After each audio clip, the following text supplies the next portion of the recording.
Ini kan Umi lagi memposisikan saya sebagai ustazah. Mana ada Umi nanya gitu sama anaknya. Tapi saya gak pernah datang pada Umi saya, gak pernah saya jawab Umi saya dengan jawaban ustazah. Saya kalau ditanya sama Umi saya, Umi mesti gimana ya Im? Saya sampaikan pada Umi saya, Umi mesti sehat. Umi mesti sehat.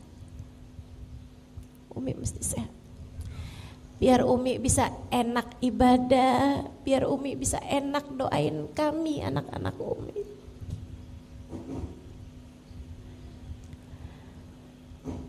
Sama orang tua itu gak usah bawa-bawa dalil teman-teman. Sayangi aja. Gak usah bawa hadis, gak usah bawa ayat-ayat Quran, gak usah. Gak usah, sayangin aja, sayangin. Tapi ibu saya gak mau sholat ustazah. Doain. Linangan air matamu meminta kepada Allah Subhanahu wa taala, ya Allah, saya sayang ibu saya, ya Allah, saya sayang mama saya, ya Allah. Maka jangan biarkan ia berada dalam neraka-Mu di akhirat nanti. Selamatkan ia darinya, berikanlah hidayah-Mu padanya. Linangan air matamu mendoakan orang tuamu punya nilai sangat besar di hadapan Allah. Lebih daripada ceramah-ceramah yang kamu sampaikan, lebih daripada kamu menyampaikan dalil apapun kepada orang tuamu itu.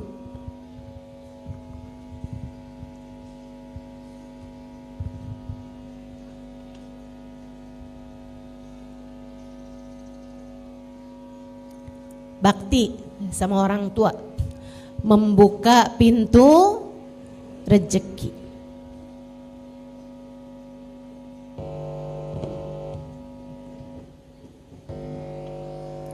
Nih buat adik-adik jomblo, para jombloers, kamu salah satu dari hal yang bisa bikin kamu mudah-mudahan deket dengan jodoh yang soleh. Nih yang amin kenapa emak-emak ya?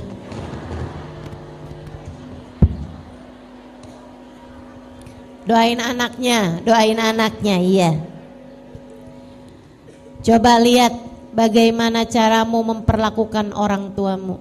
Dek, nak, kamu pengen ada seorang laki-laki yang menyayangimu, belajarlah buat sayang sama orang tua yang telah menyebabkan kehadiranmu di atas muka bumi ini.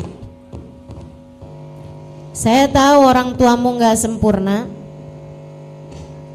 banyak kekurangannya, tapi tanpa mereka kamu gak akan ada di atas muka bumi ini. Maka jangan pernah remehkan orang tuamu itu. Bakti sama orang tua. Atau yang punya suami, nih ya, perhatikan betul bagaimana caramu memperlakukan suamimu. Itu akan sangat berpengaruh kepada urusan rezekimu. Para istri-istri tukang ngomel, rezekinya bakalan seret. Percaya, saya liatin. Makanya saya selalu percaya sama istilah rezeki istri solehah. Emang bener, istri tuh kalau solehah rezekinya bakalan melimpah ruah. Istri kalau solehah bakalan dikasih sama Allah rezeki yang mudah. Istri kalau solehah, Allah Subhanahu wa taala bakalan kasih rezeki yang berkah. Maka jadilah istri yang solehah dan jadilah anak yang berbakti kepada orang tuamu. Kamu telah membuka pintu rezeki bagimu. Gitu ya. Yang nomor 3. Yang nomor 4, kamu kalau kepengen rezekimu itu juga luas, gampang, mudah, berkah, membuka pintu-pintu rezeki, silaturahmimu dijaga. Silaturahmi itu sama siapa? Sama kaum kerabatmu, teman-teman. Sama kaum kerabatmu tuh, sama kakak, sama adik, sama ponakan, sama bibi, yang baik, yang baik. sama saudara-saudaramu tuh yang baik. Kamu kalau jadi orang yang penuh perhatian sama saudara-saudaramu, ini nih mikrofon nih bagian dari rezeki.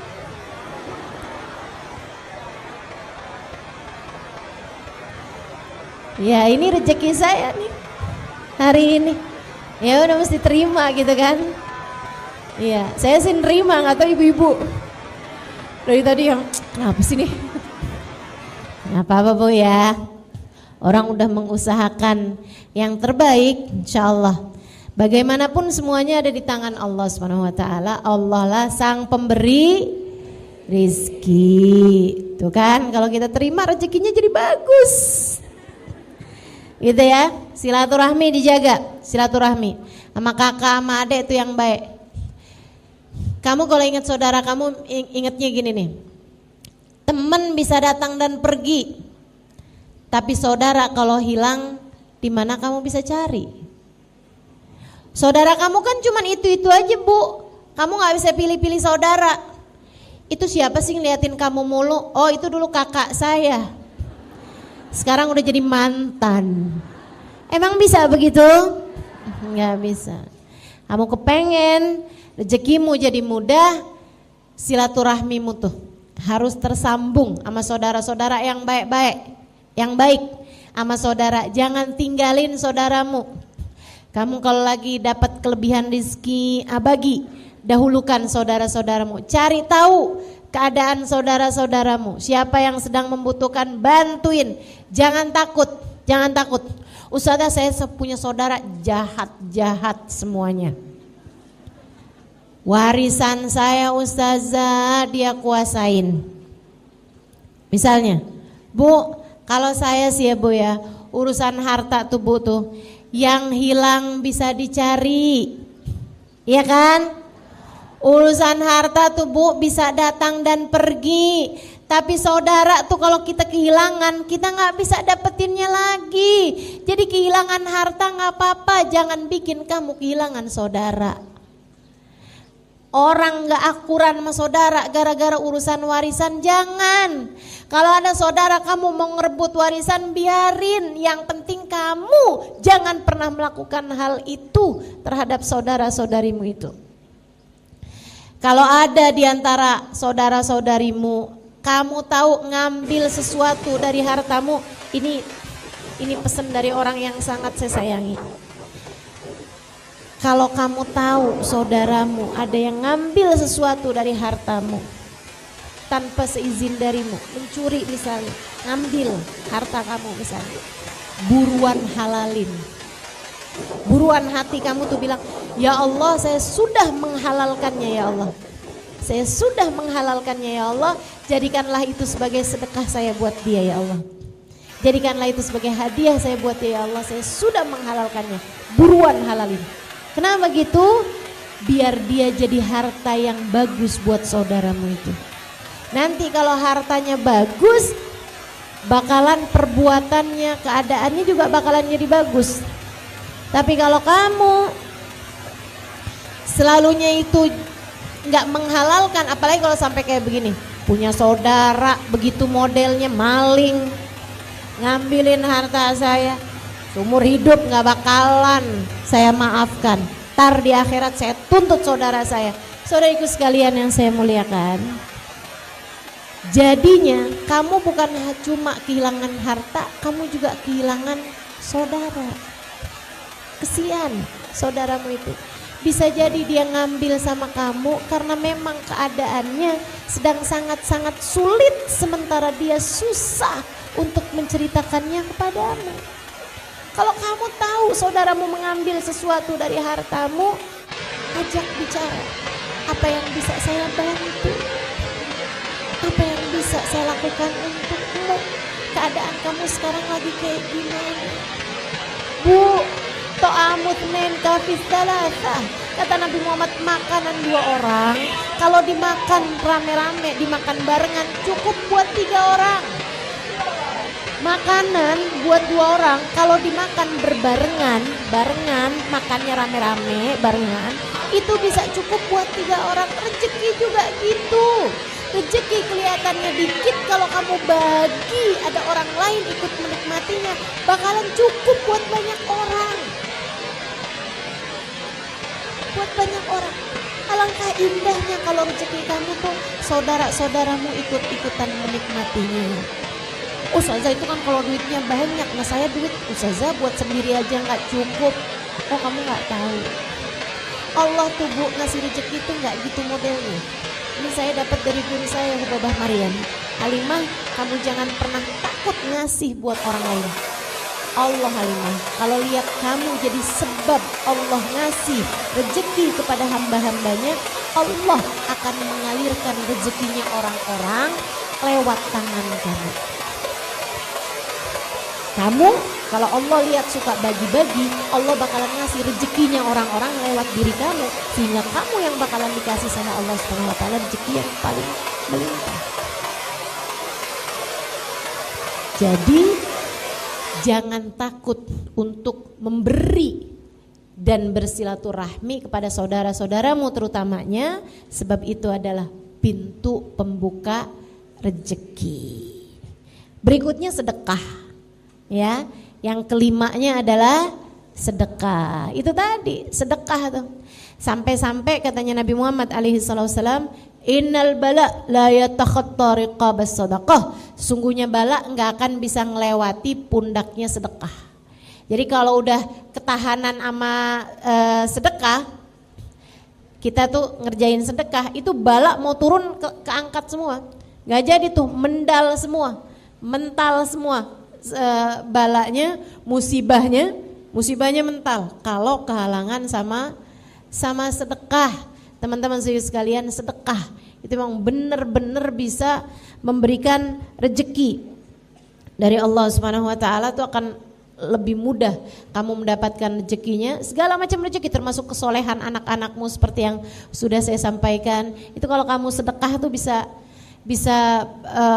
lebih mudah berharap kesolehan anak-anakmu, gitu ya. Ini anak lagi mau ujian nih misalnya, lagi mau proses penerimaan di sekolah yang kamu harapkan bisa bagus anak kamu sekolah di sana gitu. Udah kamu istikharahkan, sekolahnya bagus, gitu kan. Tapi kok kayaknya susah nih mau masuknya nih, mau tembusnya nih. Sedekah. Bahkan Nabi Muhammad SAW mengatakan, dawu mardokum bis sadaqat, sembuhkanlah sakit orang-orang di antara kalian dengan sedekah.